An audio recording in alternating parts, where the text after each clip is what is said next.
Tout est pop.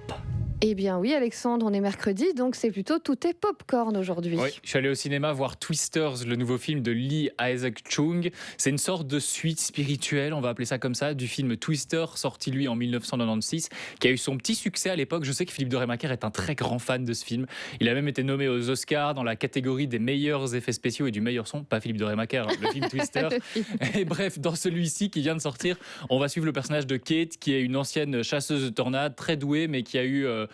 on va dire un accident assez grave, mortel, qui a décidé de laisser tout ça derrière elle pour plutôt aller étudier le phénomène à l'abri depuis son labo de New York. Mais elle va se laisser convaincre par son ami Ravi de retourner au cœur de l'action pour étudier les tornades, parce qu'il lui présente un nouvel appareil qui peut faire des mesures en 3D. Enfin voilà, c'est apparemment un appareil incroyable pour mesurer les tornades. Donc elle se laisse convaincre. C'est une vraie petite révolution. Elle va donc prendre la direction de l'Oklahoma. Elle va revenir à son Oklahoma où elle était au début du film. Je ne vais pas trop spoiler la scène d'intro parce qu'elle est assez sympa. Et ils vont rejoindre Tyler, un chasseur de tornades / YouTuber qui fait parler de lui parce qu'il fait des vidéos sur les tornades. Et rapidement, comme on peut s'en douter, la situation va un petit peu déraper. Alors moi, je suis une très très grande fan des films catastrophes, donc j'ai envie de savoir. Oui, voilà, j'ai envie de savoir. Est-ce que c'est à la hauteur du premier film? Oui, et c'est peut-être ce qui est le plus impressionnant, c'est un film qui a compris et qui respecte l'héritage de son prédécesseur aussi. La première chose qui est réussie, et c'est important dans un film catastrophe, ce sont les effets spéciaux. Les tornades, elles font vraiment flipper, on s'y croirait, on pourrait presque sentir le vent et l'eau sur notre visage. J'ai trouvé ça assez bluffant. Il y a quelques effets pratiques aussi qui sont plutôt bien foutus dans l'ensemble.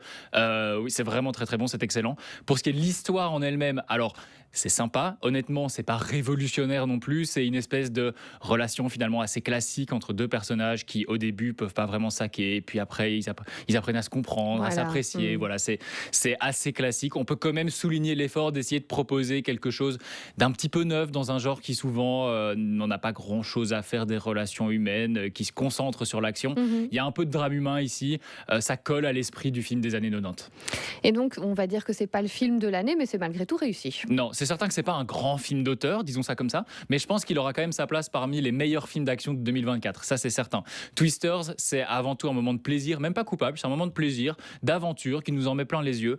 C'est vrai que les tornades, c'est un phénomène météo qui a quelque chose de fascinant. Farid a pu en parler quelques fois, et le film joue très bien là-dessus. Si vous avez vu Twister à l'époque, ou si vous cherchez un film d'action sympa, eh ben c'est un must. Ça s'appelle Twisters, le nouveau film de Lee Isaac Chung, et c'est dès aujourd'hui au cinéma. Et il faut absolument voir le Twister original si vous ne l'avez pas vu. C'est vrai que c'est très important. Les effets spéciaux ont un petit peu vieilli. C'est vrai. Mais il faut si on se remet dans le contexte de l'époque, c'était vraiment très très impressionnant pour les années 90. Pour une chouette soirée popcorn. Voilà. On peut se faire les deux Twisters, c'est ça. Exactement. Merci Alexandre. Avec plaisir.